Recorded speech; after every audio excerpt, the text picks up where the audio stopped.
Hey, everybody, welcome back to the show. I'm your host, Stewart Kraintz. This is the Your Inside Track to Success podcast. As always, I feel like I got a really good guest for you all. This is somebody I've had the pleasure of getting to know. Gosh, I think it's been over the last 4 years or so. And she is somebody that I think you're going to get a lot out of listening to. She is a best-selling author of the book, Is This Job My Jam? She is a coach and a podcast host, and also is a Reiki and meditation master as well. And so, without further ado, want to welcome Deborah Atella to the show. Thank you so much for being here, Deborah. Thank you for having me, Stu. I'm excited. Yeah, and again, I want to thank you guys for listening. Before we get started, please like, subscribe, share this episode with somebody because I know you're going to get a lot of value out of it, and we want to make sure what Deborah has to share gets out into the world also. So, Deborah, I want to just kick it off to you, and you do a lot of things, and you do a lot of things really well. And I already mentioned it. You wrote the book, Is This Job My Jam? Love for Yes. you to just share with the listeners how you came to develop this career for yourself. Okay. So, right, my book is This Job My Jam? The Guide for Grown-ups Who Still Don't Know What They Want It to Be. And I was a grown-up who still didn't know what they wanted to be. And when I was around 48 years old, so this is, you can go back and do the math. It was 2017. And I was like at this crossroads in my life of what am I doing with my life? 50 is coming up. And what am I doing? And I'm a mom. I have three now adult children. I've been married for, happily married for a super long time. And, like most moms, I, dedicated my life to these kids and taking care of these kids, raising these kids. And now what was going to happen to me that they were all flying the coop, and who was I and what was I going to do with the rest of my time? Right. And I wanted it to Mhm. mean something, and which everybody wants their life and their work to mean something, right? So Mhm. I was really like struggling. My oldest son was getting ready to like move out, bought a house on his own. My middle guy was in college and my youngest was in high school. And I'm like, what am I going to do? What am I going to do? And I got the idea that if I could just meditate every day, the answers would come to me. And Nice. I had started meditating in 2012, but I didn't make it a daily habit until 2017. So now here we are, and I make this deal with myself that if I meditate every day for a year, I'm going to figure out what to do with my life, career-wise. I knew personally what I was doing. Mhm. Well, the thing was, Stu, was that I was a big quitter.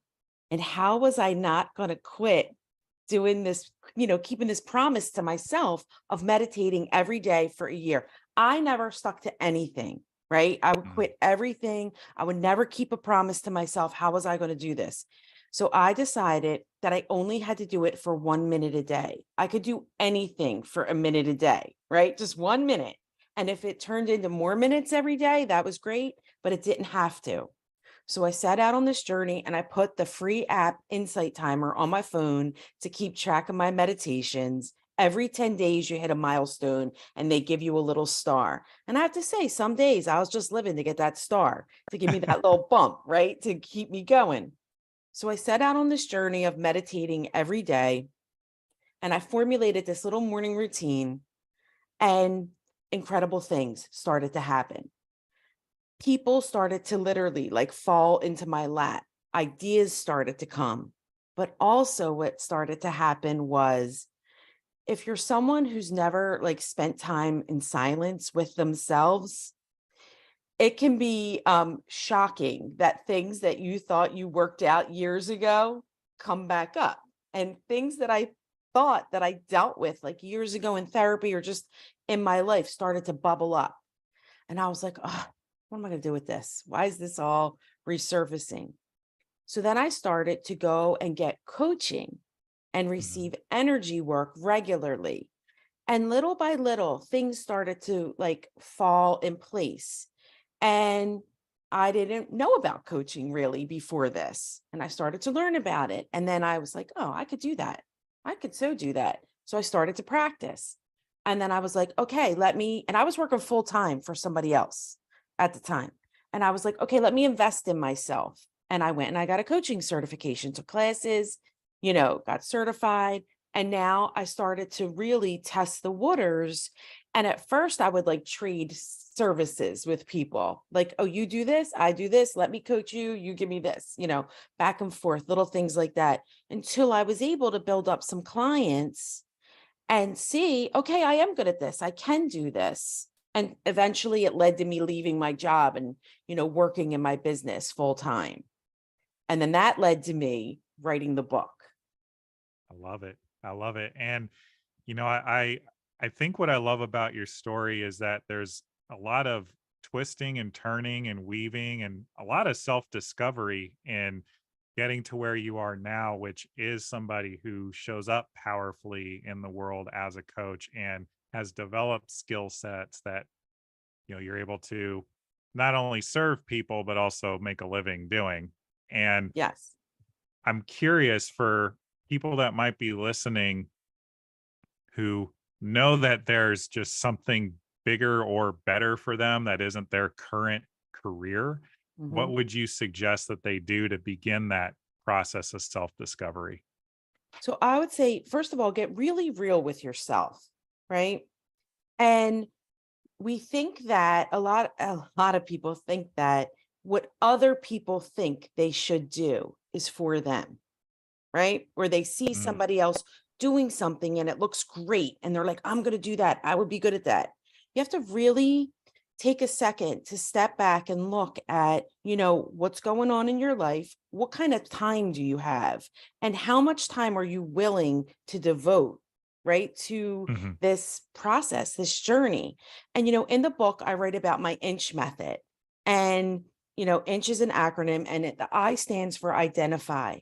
And first, you're going to identify like what's your goal or what's your problem or both, right? And start to also identify if you know what a yes and no feels like in your body. And our body's our wisest teacher, yet a lot of times we don't pay attention to it. We get this feeling inside that we're like, oh, I don't like the way that feels. That doesn't feel good. I want to do this thing, but I don't like the way I feel inside. And we do it anyway, and it doesn't work out. Or we get that real light, bubbly feeling of something that feels really good. And when we follow it, we're pleasantly surprised. That's what Yeah. happened to me when I was like, I need to meditate every day. And I was like, okay, this feels like it's the right thing for me. I need to listen to what my body's telling me. So you identify what the problem is and what your goal is. And for some people, their big thing is I just want to be happy. Well, that's not the destination, right? Like you could be happy. Happiness is like the weather. It comes and it goes, right? Yeah. Anybody can steal your happiness. They can't take your joy though. Joy is different. Joy leaves deep inside. So you have to get really specific about what you want. And a lot of people, it's not even a job that they're after, it's a lifestyle that they're after, right? They want time freedom, location freedom, money freedom. Who doesn't want all that, right? It's delicious, Yeah, of course. right? And so getting really real over, is that what I'm after? And now how am I going to get there? Or is it, I don't know, like what's a job? Like maybe like you're in finance and maybe it's not that you don't like your job in finance, you just don't like who you're doing it with or for, and figuring those things out. And then, the N in INCH is for non-negotiable. And you have to set your non-negotiables. So like, what are my values and priorities? And I don't know about you, Stu, but like, do your clients, when you ask, what are your values? Are you met with values? What are like, Yeah, it's a vague concept for a lot of folks. I think they get so focused on their goals that they're not clear on why they even want them. yes, yes. So I have, clients really look at their values. And as simple as like Googling, the word values and looking at a list and go circle your top 10 and now break it down to your top 5 and now your top 3. and then setting priorities. And, there was a time in my life where I owned a retail business and I worked almost every single night and weekend for like over 3 years, almost 4 years. Mm, So my time, being in charge of my time is my priority. It's like one of my top priorities, not only in my business, but in my life. So knowing, what are your values and what are your priorities, and that they're your non-negotiables. You're not willing to budge on those. And that helps you stay in alignment with, okay, this feels good for me. You're not compromising yourself. You're not losing yourself. And then moving into C, which is for change. And, as a coach, all the fellow coach, all the things that come up with when we're trying to implement a new change in our lives, the limiting beliefs come up or the self-sabotage comes up, perfectionism, people pleasing, procrastination. And then we work on those. And then the H in inch is for hallelujah. It's really celebration, but I had to make the acronym work. And so celebrating, because then that locks it into our nervous system. Like, I just did this thing. I just figured this out. I'm going to try this stuff. This is great. I have to celebrate me. Go me. Right. And yeah. and celebrating is a practice, just like meditation is a practice. Yoga is a practice. In the beginning, it's just a practice, and practice makes possible, right? It doesn't make Yeah. perfect. It just makes possible. And then just looking at like all those things that you put together and, okay, now what do I want to do? And I had to say, when I first started coaching, I didn't just immediately quit my job. I tried it out. I did it for free. I volunteered a lot of my time. And when I had my retail business, people would come in my store and say to me all the time, "Oh, I would love to have a store like this." And I would say, "Spend the day, shadow me, spend the day."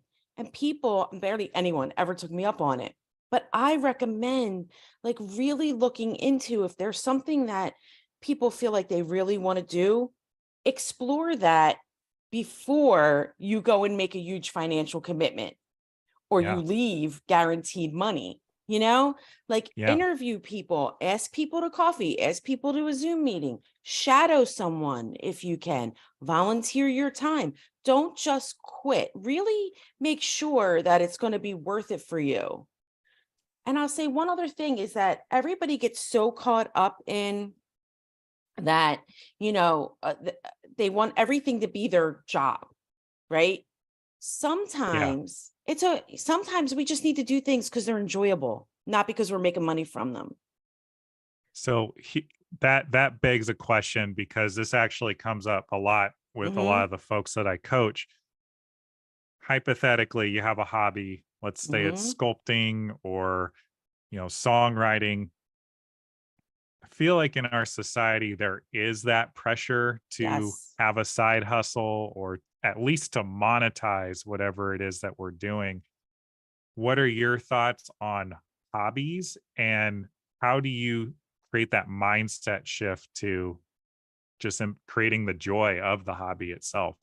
So I find that when people start to take those hobbies and now they're looking to monetize them, perfectionism really starts to show up for a lot of Mm, people, and it stops them and blocks them. And then this thing like sculpting or painting or drawing or writing, whatever it is, isn't enjoyable for them anymore. sure. So okay, maybe you make jewelry and you could have an Etsy shop, but does it stress you out so much trying to figure out how to upload those pictures to Etsy, or figure out, are you going to take Venmo or PayPal or Stripe? Or if that kind of stuff is not your jam, then just let it go. Now, people could hire somebody to do those things for them, but again, you have to already be making money to do that. You're not Mhm. don't I tell people all the time, don't put yourself in a hole just because somebody thinks you should be selling your art. Or Yeah. if you don't think so, don't do it. If it's going to not make you enjoy this anymore, don't do it. We all need things that light us up. And like I said, it doesn't have to make you money. It can just be because you enjoy it. Or maybe you sell your sculptures, but you keep your paintings for yourself. They're just your joy, Yeah. you Yeah, I know? love that. And going back to the inch method and also maybe the pressure to make money, Mm-hmm. obviously, inflation's been out of control the Ugh. last couple of years. The devaluation of the dollar is all over the news. I think there are a lot of folks out there who would love to leave their job or go find something that they Mm-hmm. enjoy a lot more, but they're steady looking at their bill or their car note or their mortgage or whatever that next payment is they need to make. And so how or what coaching, I should say, do you have for somebody who just wants to feel happy or joyful in the work they're doing, So I but always tell is people, facing the adversity? oh, I'm Go ahead. sorry. So I always tell people, let it finance you. Let that job finance what the other things that you want to do. Let that job finance the art you want to make, the trips you want to take, right? Don't look at it as it's just crushing your soul and you can't leave here because you need these health benefits or you need the actual the salary and then all the other perks that go along with it. Look at it like it's just bankrolling the rest of the things that you want to do, and try to take so much pressure off of yourself. People come to us, and I know you get this as well. They want to know what their purpose is. I Mhm. want to know my purpose. I want to work in my purpose, blah, blah, blah, blah, blah. I take it right off the table. Like session one, we're taking it right off the table. There's like a 1 and I think 400 trillion chance you would be born you. That's amazing. That's incredible. The world needs you. Your purpose is to be you. That's it. Mhm. So, what they're saying is they want to know that they have done or are doing something important. Well, there's nothing more important than you being you. It's just be yourself. Figure out what that means, right? Yeah. Like, okay. And it goes back to knowing what your values are, knowing what your priorities are, knowing when things feel good for you, knowing when things feel bad for you, and going from there. So going back to the idea of priorities, you know, I know I keep going back to this concept of joy Sure. because you spoke about it so eloquently earlier, but in a society where there's a lot of, I think, credence given to grind culture, work your face off, work your hardest now, cash out later. Mm-hmm. How can somebody create more joy in the workplace if they're just blessed to be where they are for the time being? So I've worked quite a few places that were soul crushing, right? Mhm. Like horrible situations, crazy things going on. And how was I going to survive? Because I had to be there and needed the money, right? And Mhm. how was I going to survive it? And so I would start to look around and be like, what can I appreciate here? What can I appreciate that I have? What opportunity? And it wasn't like, I'm not talking about toxic positivity, fake positivity, right? Because that's a whole other thing, just like, okay, I see this person, they're never doing their work. I'm picking stuff up on the, Slack, but I can't quit right now. What could I appreciate about them? You know, Down to maybe they wear nice shoes every day. Okay, I can appreciate they have nice shoes on, and I'm not gonna like curse them out in my mind because again, they didn't hand something in and I'm, doing it last second. Or what about this environment can I, find a little bit of like joy or pleasure in? What about this, whole situation? Am I able to be like, okay, this stinks right now. What am I getting from it aside from a paycheck? What am I learning about myself here? What am I what am I growing? Like, what am I growing? What when I leave here, and I'll be able to leave here one day, right? Like you got to have that also in your mind too. Like this is not going to be for your entire life. Sometimes, it's just like a chapter, right? So for this chapter Mhm. that I'm in this job right now until I figure out the next chapter, how can I feel proud of myself for showing up? What am I going to take from here? Is it my resilience? Is it my adaptability? Is it that I am able to learn anything quickly and make the best of it? Is it I'm able to turn, I've worked for people that I've, made them a lot of money. And am I able to look at that ability to see where money's leaking out and then stop that leak? Mhm. What's that skill? What are the skills that I'm gaining here that weren't even in my job description? And I'm going to start paying attention to them, appreciating them about myself, even down to you can write them down. Keep a little log of yourself, what you appreciate about you, or a little celebrations log. You could also keep a log of, when good stuff happens to you, so that on those days, maybe you got a compliment, or, I don't know, you got it, like somebody paid for your coffee, at Starbucks, Dunkin' Donuts, wherever you are. Little tiny things, and just keep writing them down, and then look at them when you are really down and be like, oh, this is like, okay, I can feel happy about these things, Yeah, absolutely. And I'm hearing you say it's not positivity for the sake of positivity, but It's it not. is reframing your Mm-hmm. circumstances, your situation, your surroundings that you're interpreting each and every day in a Mm-hmm. way that is empowering. I'm wondering if you have any more thoughts on that.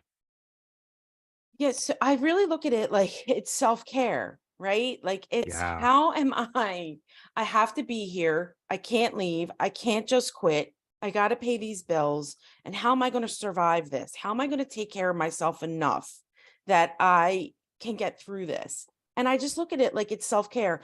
I used to like set timers on my phone, and it would go off, say like at 1 o'clock, and it would say, I see, and then I had a little heart, like on the memo for the alarm, and it would go off, and the first thing that I looked at, and it would be like, okay, what could I find nice about whatever I'm looking at? And a lot of times it was a file,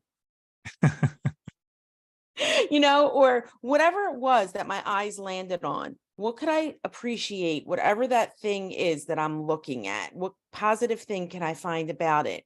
And then I would have other alarms that would go off like at 10 o'clock. Started off great, doing great. Then like at 2, keep going, you're almost there. And then like at 4:30, only a little bit more. Like little tiny things to just keep giving myself little bumps of good feelings. And it makes a difference. And it's not like I'm walking around, skipping and smiling and like pretending this is, so great. No, it's really just self-care. Help yourself get through it in whatever way you can. Yeah, and for those of y'all listening to this, I've been taking notes this entire conversation. Deborah's giving us just absolute gold here. And what I've heard, and I want to make sure you guys hear this too, is self-care isn't this big performative thing, guys. Mm-mm. It's really just checking in with yourself in an intentional way, like intentionally making the choice to do it, but not having to completely clear off your calendar, take the day off to quote unquote practice self care. It can be, like Deborah was saying, practicing gratitude throughout the day, choosing to be grateful for something. In your case, in specific intervals, which I love. I've never heard that Mhm. before. And that's definitely something I'll carry forward from this conversation. But even the meditation like you were speaking into earlier, or for me it's running, like running or exercise. I am a significantly more put together, higher functioning individual when I've exercised versus when I haven't, and I know my wife will tell you the same thing. And so, for anybody listening to this who may be like the skeptic around meditation or implementing a practice like you've described, what do you feel like is the upside? And maybe do you have any examples of what's unfortunately possible if they don't adopt personal So, care? yep. So let me talk about self-care for a second. Everybody's like, I get my nails done, I get a pedicure, get a massage, a bubble bath. Okay, they're grooming. To me, all those things are grooming. They're delicious. they're nice, they're fun, they feel good. That, to me, none of that is self-care. Self-care is taking care of the things that are going to make the biggest difference in your life, right?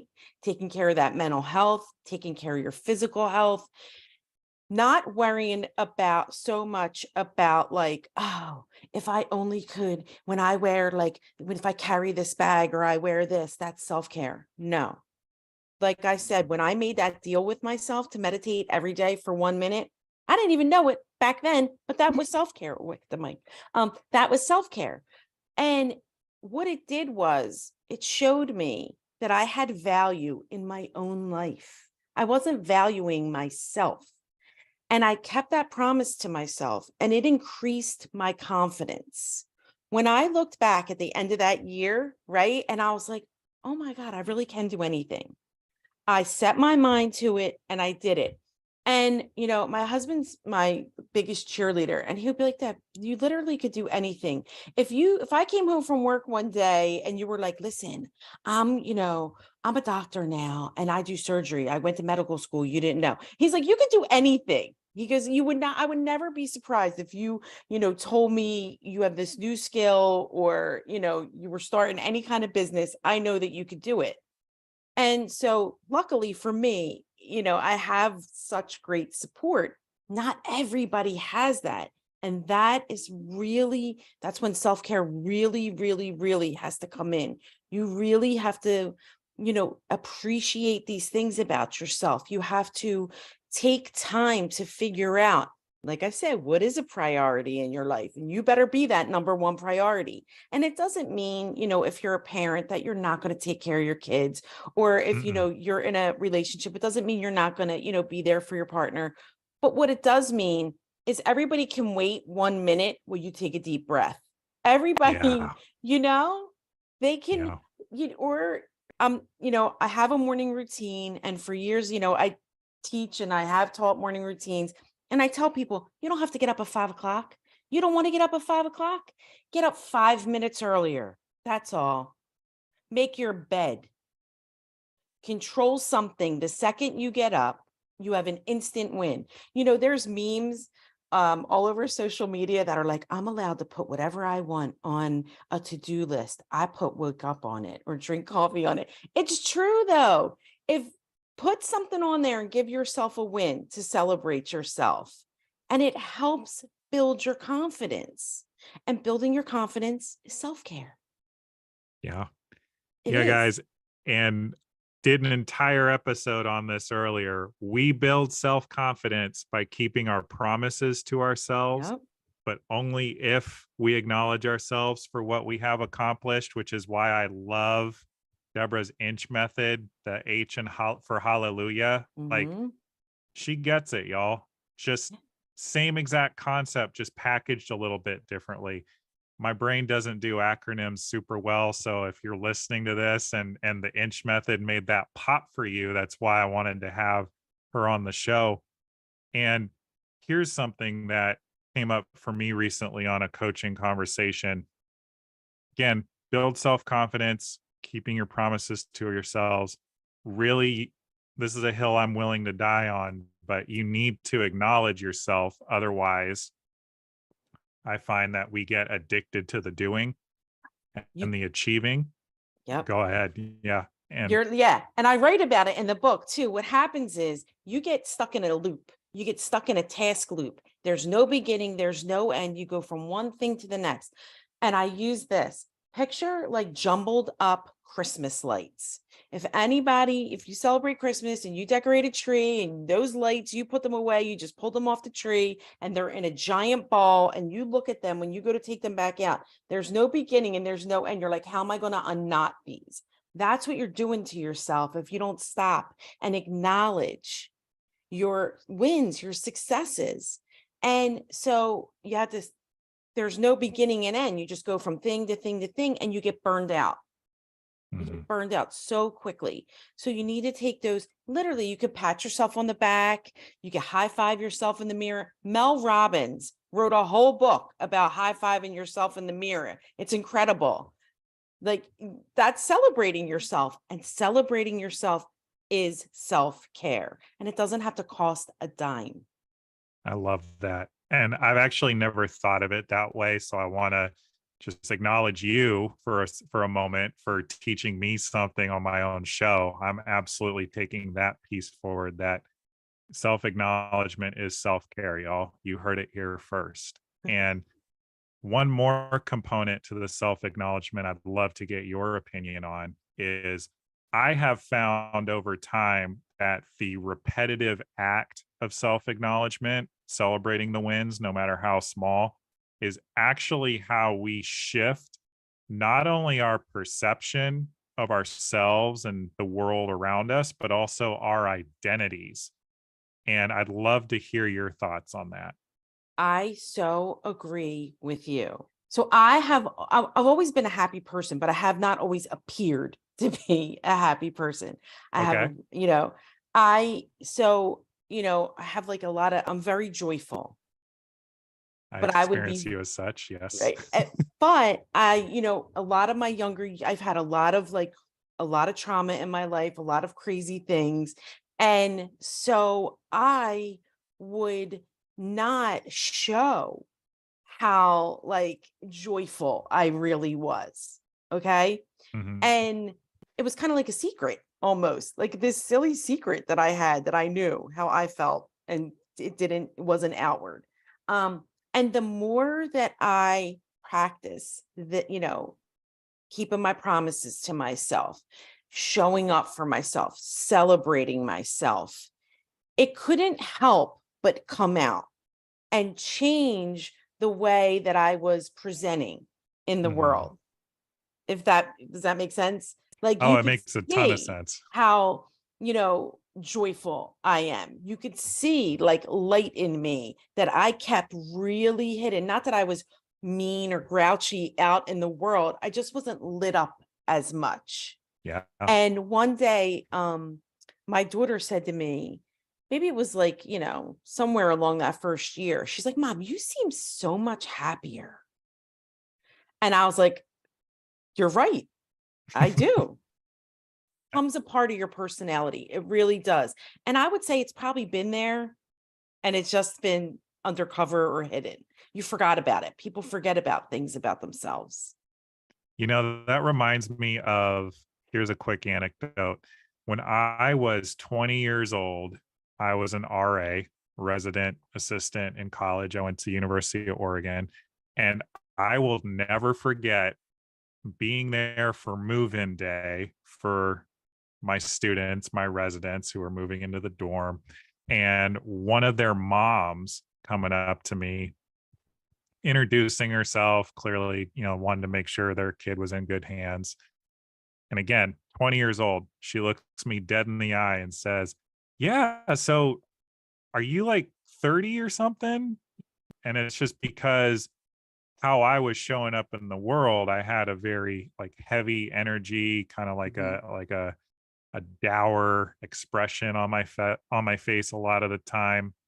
And you fast forward now, I'm 33, and it's not uncommon for, me to be asked if I'm in my mid 20s or things of that nature. And a lot of it, folks, is because of what Deborah and I are talking about, which is shifting our identity, shifting our relationship with ourselves, and then how we perceive and interact with the world around us. It is a choice that we have each and every day in terms of how we show up, but also it takes some work to get there. And self acknowledgement is one of the best ways to do that over time. And, you were talking about joy. I know I'm a much more pleasant person to be around at age 33 than I was at age 20. And, it's because of this work, and I'm grateful for that. And so I know we've been talking a lot about work and a lot about identity, Mhm. acknowledgement, self expression. You have developed also a practice as a Reiki master, working with people, with their energy. We've had Anthony Penzarella, who is a Reiki master and trainer, trains other people to be Reiki masters on this show. And question for you is, for anybody listening to this who has heard of Reiki, may still be a little bit skeptical about what it is and what it can offer, how do you feel like this would support people in creating a better life for themselves by giving it a shot? So I look at Reiki as being really empowering to a person receiving Reiki. Um, the Reiki practitioner, Reiki master, Reiki is life force energy. And so the practitioner, the master, were helping you get in touch with that life force energy within you, right? And it can help reduce your stress, lessen your anxiety, get more in touch with how do things, like I said, feel in my body? How do they feel in your body? We have energy centers, the chakras in our body, and I don't want to get, too woo for people that, and let me tell you, it's not weird. People Mm-mm. are like, oh, it's just, it's just what it is. And it's, we all have energy running through our bodies, and it Mhm. helps to feel into where you might feel a little stuck, or you might feel a little more free in a certain area. And okay, if I feel stuck, like in a certain spot, how can I learn how to breathe into that and help move the energy and help dissolve that and help clear it up and make room for what wants to come into my life? It just helps you really connect back to yourself, empower people back into themselves. Nobody can, you can read all the self-help books in the world. You can go to every seminar, every retreat in the world. Unless you're willing to take the time and invest in doing the work in yourself, for yourself, nothing else matters. You're not going to make any changes, you know? Yeah. No, I agree 100%. And I'll be honest, I think my introduction to Reiki was more or less forced on me by ju- just to call it what it is, more or less forced on me by an ex-girlfriend. But I can't speak more highly about what being a part of sessions, learning more about it. I'm not a practitioner myself, but at least having an understanding of what energy does and how it moves through my body has Mhm. supported me in continuing my own personal development journey. And so, maybe a tricky question, but for somebody that is hearing us talk about this and their eyes are rolling because they just don't believe it or don't want to hear it, I remember first understanding energy by walking into a room and just feeling how tense it was in the room. Like, Mhm. so tense you could cut it with a knife, is the cliche. Or, just walking into a place, meeting somebody and knowing, like, wow, they do not want to talk to me and they are not open to this. Or quite the opposite, like knowing, like, oh, I'm in a safe space, I can be vulnerable, be myself. That was me understanding energy without knowing it. I'm Yes. wondering if there are any other examples you can think of to support listeners in connecting to this energy and understanding it for themselves. Yes. And also, like, somebody creeps you out and you have no idea why they creep you out. They haven't done Sure. anything, they haven't said anything creepy, yet when you're with them, you just feel not okay. You're like, something about this person just feels completely off. That's energy. It's also intuition. If it feels creepy, it is creepy. It's what I always taught my kids from when they were tiny toddlers. You come to me and you say somebody gives you a creepy feeling, we are out. I don't care where we are. You don't have to ever, have a reason for it. You may never have the reason for it. You may never know why. That's not wrong. Energy doesn't lie. People can be looking at you in your eyes, telling you something, and all of like your spidey senses are going off, the hair standing up on the back of your neck, you have chills or you don't, you know, you don't feel good. That's energy. And also, just Mhm. like you described, like you walk in a room, you can cut it with a knife, or, you walk into a strange place, you've never been there before. It happened in this house. We bought this house last year and we had been on a long journey of selling our home that we raised our children in, and finding it, downsizing, finding a new place. And I cannot even tell you the amount of the amount of houses that we looked at. And I walked in the door of this house and instantly felt like this was my house. I walked Wow. in and I had a really terrible weekend, like something really traumatic happened. I spent the entire weekend crying and being Wow. so upset and like so sick in my stomach over this situation that happened. It was awful. And I walked into this house and started to laugh the second I walked through the door. I got so giggly and giddy, and then I was like, "Oh, this is my house.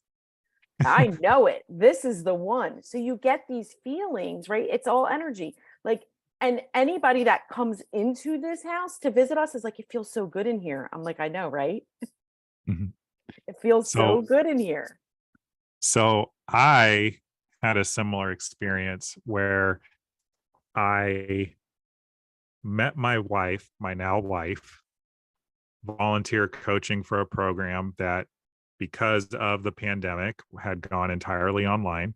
And so her being in Ohio, me being in Colorado, it worked out. Like we were able to contribute to this training without ever meeting each other in person.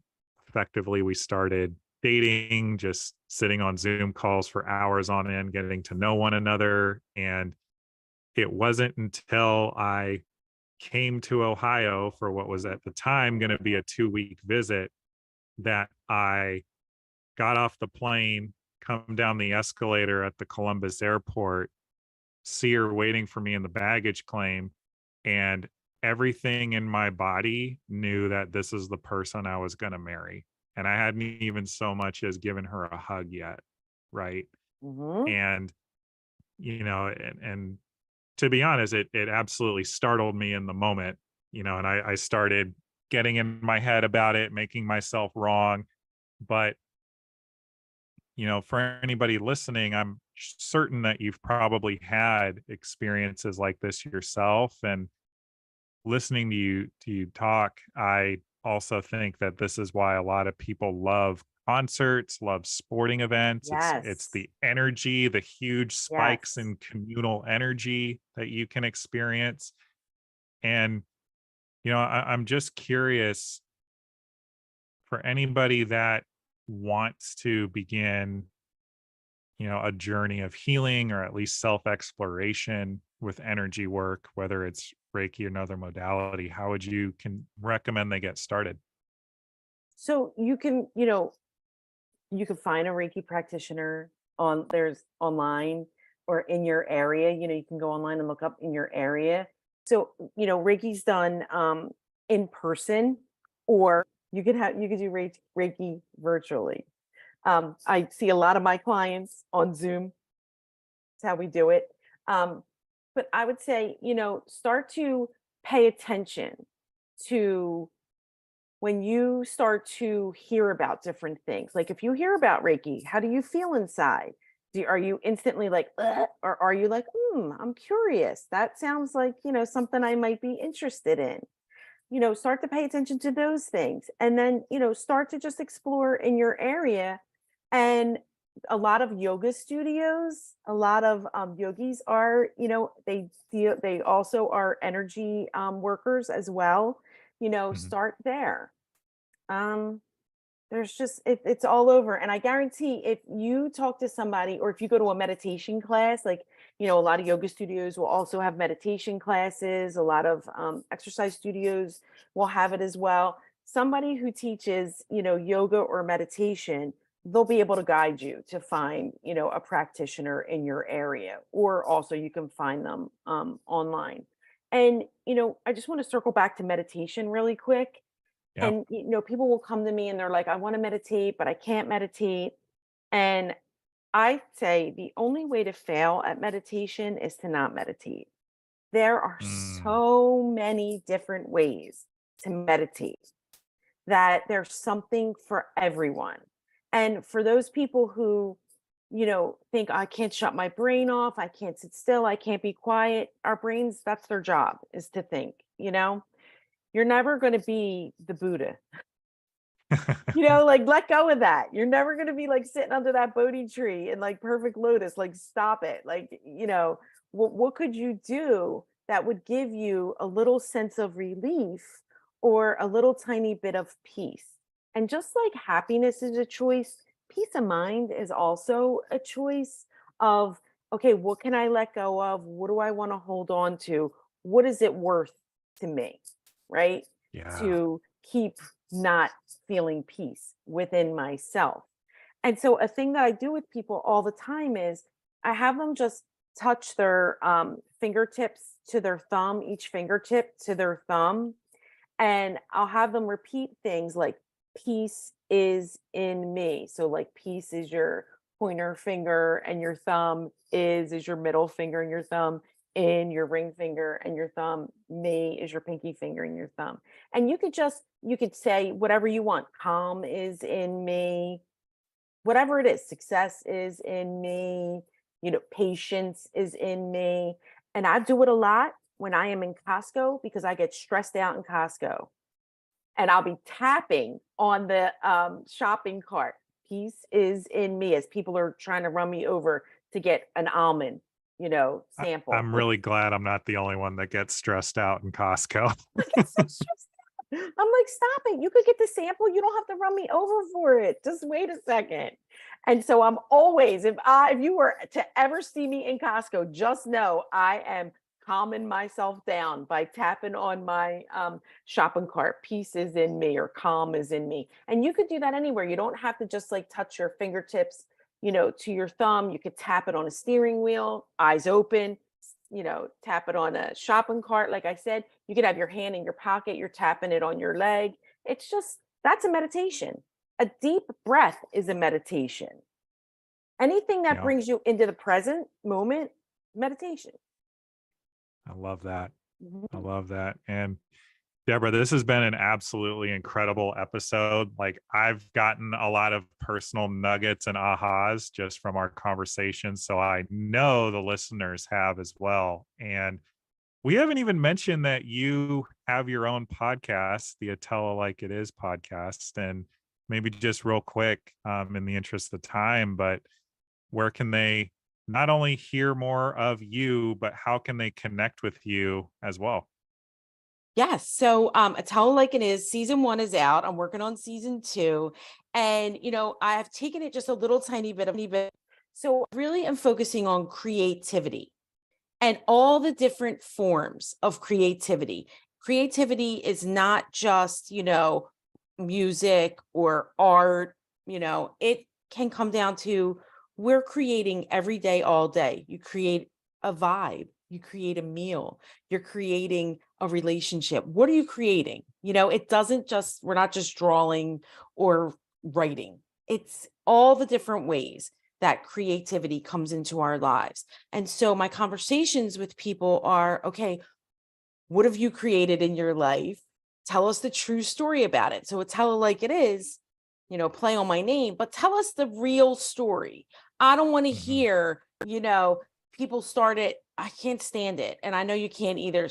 So like people online, oh, take your coaching business from 0 to $7 million in 30 Oh God. days by taking my Yeah. course. That's Nope. not a real thing, people. No, it's I not. wanna know the real story of, like, what you did in the trenches. How did you get to the next step? You know? Mhm. Whether it's about a job, a relationship, a meal you made, whatever it is, whatever you've created, that's what we're talking about. The real behind the scenes truth, not the highlight reel that everybody shows on social media.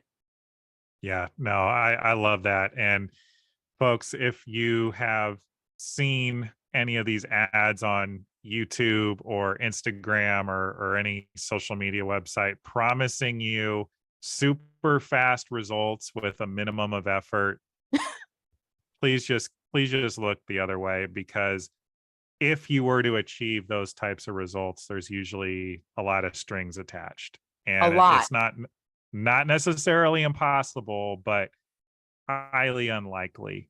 And so, yeah, no, I'm there with you. I love reading biographies of successful people. I Mhm. want to hear just how nitty gritty and awful it was, but more importantly, what they did to overcome their Yes. It's circumstances. the journey. It's not the destination. Like, they learn and how did they navigate it? And, what worked? What didn't work? What could I take from that? What could I try?